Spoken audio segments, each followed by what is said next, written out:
Assalamualaikum warahmatullahi wabarakatuh. Selamat pagi anak-anakku. Hari ini kita akan belajar tentang zat dan perubahannya. Zat nama lainnya adalah materi. Nah, untuk mengenal definisi materi, coba kamu amati benda-benda berikut. Semua benda ini adalah contoh dari materi. Ada yang padat, ada yang cair, dan ada yang gas. Contoh materi banyak sekali ya. Coba kamu buat definisi materi. Kalau contohnya segini banyak, apa sih materi itu? Kamu boleh menggunakan definisimu sendiri. Oke, sudah dapat? Apa sih materi itu? Tapi yang jelas ini berbeda dengan materi ujian ya. Ya, materi adalah segala sesuatu di sekitar kita. Materi itu bisa didefinisikan segala sesuatu yang memiliki massa dan menempati ruang.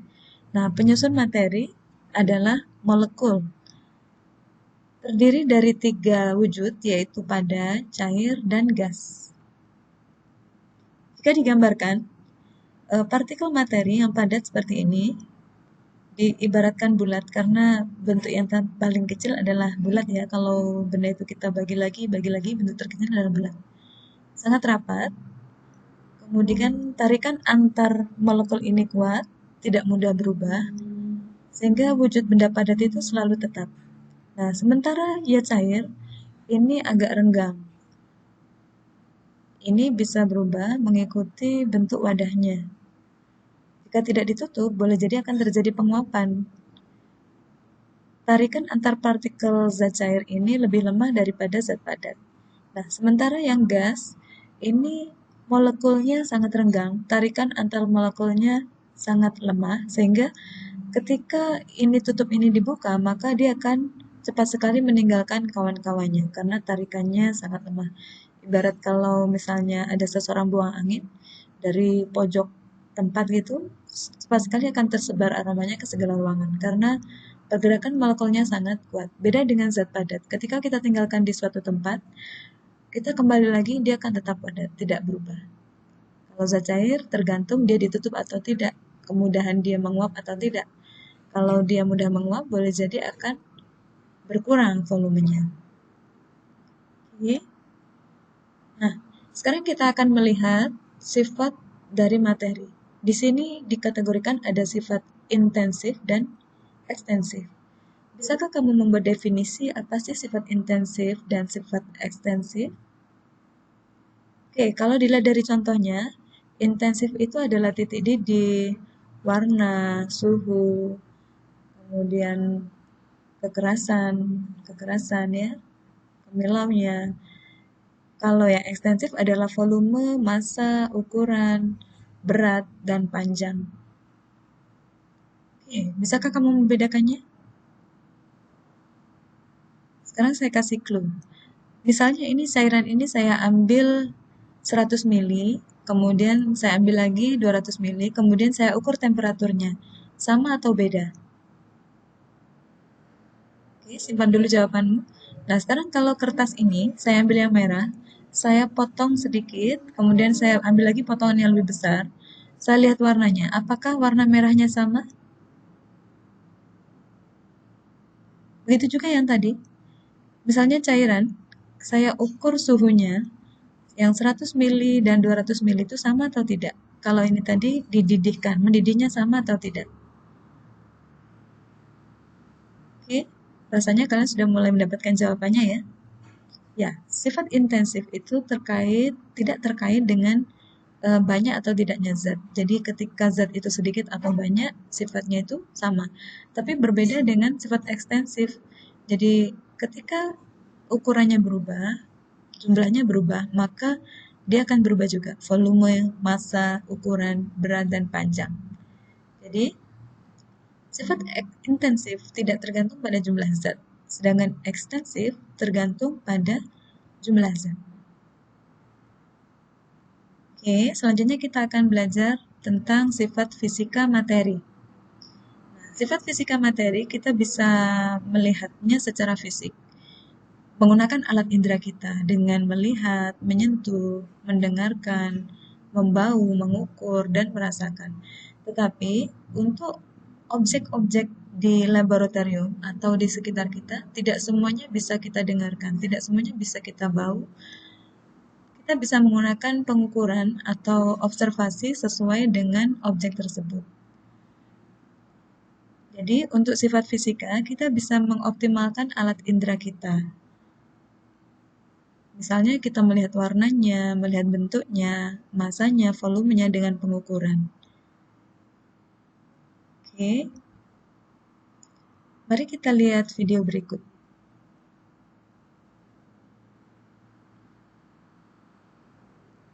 Suhu dia begini. Nah, ini suhunya mulai naik sekitar 26,5. Oke. Ini air dalam jumlah banyak atau sedikit, kita ukur suhunya itu sama. Artinya dia sifat intensif ya, tidak tergantung pada volume. Jadi sedikit sudah bisa mewakili yang banyak. Nah, kalau alkohol suhunya berbeda. Ini sifat fisiknya kita lihat. Saya intip aja begini ya. Oh, nggak bisa, harus dituang. Kalau nggak dituang nggak valid, karena memandangnya harus lurus kan. Nah, karena titik suhu itu dia sifat intensif, kita cukup diwakili sedikit saja sudah bisa. Nah, begini kita lihat suhunya berbeda dengan suhu air tadi. Ini nampak di angka 23 ya, di angka 23. Oke, suhunya berbeda. Ketika nanti kita didihkan, yang lebih menguap duluan kira-kira siapa? Air atau alkohol? Alkohol. Ya, kita cek saja begini sederhana ya. Nah, ini yang lebih cepat hilang nanti yang alkohol atau air? Alkohol. Alkohol ya. Karena kena hangatnya badan saja dia sudah menguap. Nah, ini sudah hilang. Yang ini belum. Artinya dia memerlukan panas lebih tinggi lagi, apalagi untuk sampai mendidih gitu. Nah, ini adalah sifat fisika. Nah, sekarang kita lihat sifat kimianya ya. Ini kertas ini akan saya celupkan ke alkohol.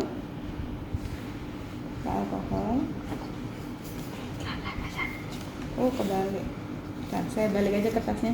Ini ke air, ini ke alkohol, ya. Kita akan cek kereaktifan dia ketika nanti direaksikan dengan oksigen. Artinya diapakan itu? Dibakar. Oke, kita akan bakar.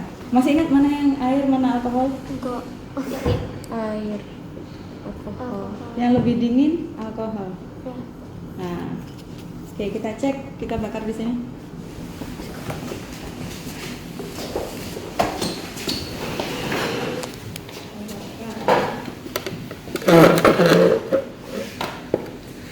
Air yang mana? Yang mana yang air? Kita bisa cek. Yang lebih dingin adalah alkohol. Lupa ya, yang mana? Oke, kita coba cek. Berarti mana yang alkohol? Nah, ini dia nggak terbakar. Nah, yang alkoholnya sudah habis, dia akan membakar kertasnya. Ya. Kalau air Nggak bisa nyala. nggak bisa. Oke. Kalau air ini kita ingin membakar kertasnya, maka ini airnya harus dikeluarkan dulu. Kalau airnya sudah menguap habis, kertasnya kering baru terbakar. Gitu ya. Artinya air tidak mudah bereaksi dengan oksigen. Tapi kalau alkohol bisa meskipun sama-sama basah. Itu sifat kimianya. Nah, itu reaksinya belum ya. Berarti cukanya silakan ditambah. Tuangkan cuka ini cuka. Oke, langsung juga boleh. Langsung aja lah, nggak apa-apa. Langsung. Kita lihat menggembung nggak? Iya. Oh. Bye-bye. Kan? Halo, apa kabar yang di rumah? Nah, berarti tadi sodanya berlebih, cukanya kurang gitu kan? Karena ada. Ini masih ada rongga ya. Ada yang belum bereaksi. Tapi biasa saya lihat di YouTube. Bisa tambahkan juga lagi coba. Kalau masih ada gas berarti dia masih berlebih tergantung jumlah sodanya. yang kita reaksikan. Kalau mau banyak ya kita tambahkan lagi. Coba ada. Kalau ini kita Kalau mau kasih banyak, kita tambahkan lagi. Semakin banyak reaksinya. Aduh, ini kan ada soda yang menguap itu. Kalau kita ingin banyak, tadi sodanya dibanyakkan, cuka dibanyakkan akan menggembung. Oh, iya.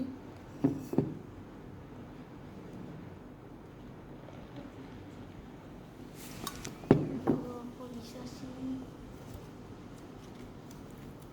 Oke. Halo, apa kabar?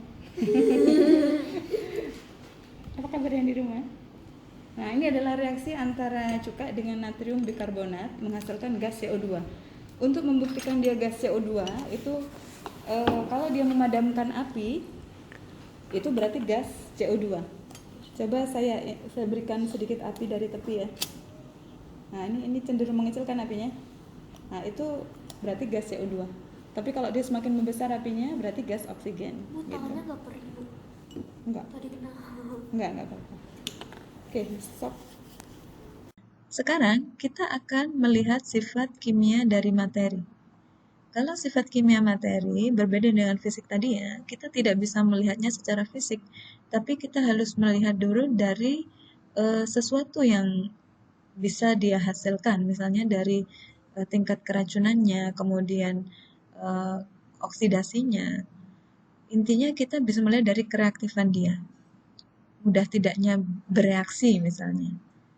Jadi sifat kimia itu tidak bisa dilihat secara fisik, tapi kita tunggu apa yang terjadi setelah dia diberi sesuatu, diberi pemicu. Nah, kalau dianalogkan seperti ini. Kita bisa melihat sifat fisik dari beberapa tokoh berikut. Misalnya dari tinggi badannya. Fisik tinggi badannya ya. Kemudian warna kulit, bentuk rambutnya itu adalah secara fisik. Tapi kalau sifat kimianya, tentu saja respon kita ketika menghadapi suatu masalah, tingkat kereaktifan kita itu berbeda. Nah, itu ibaratnya adalah chemistry-nya. Tapi kalau fisik kita mudah mengamati secara langsung, tapi kalau kimianya kita tunggu seberapa besar tingkat kepanikan, seberapa besar tingkat kemarahan ketika ada suatu masalah. Ya. Nah, sekarang tugas kalian adalah menentukan sifat fisika dan kimia dari benda-benda berikut. Air, oksigen, dan besi. Ini adalah 3 benda yang ada di sekitar kita yang sangat berjasa pada kehidupan kita. Di samping masih banyak materi lain yang bermanfaat dalam kehidupan kita. Jadi 3 ini yang wajib, kamu tambahkan lagi 2 di bawahnya, tabel bawahnya, 2 materi yang lain, bebas. Oke, setelah itu kalian upload ke Google Classroom di link yang sudah diberikan. Oke, terima kasih anak-anakku. Mudah-mudahan kalian bisa memahami materi dengan baik. Jangan lupa like, subscribe, and comment agar kamu bisa mengetahui video-video terbaru dari Ibu. Oke, selamat belajar. Assalamualaikum warahmatullahi wabarakatuh. Semangat pagi.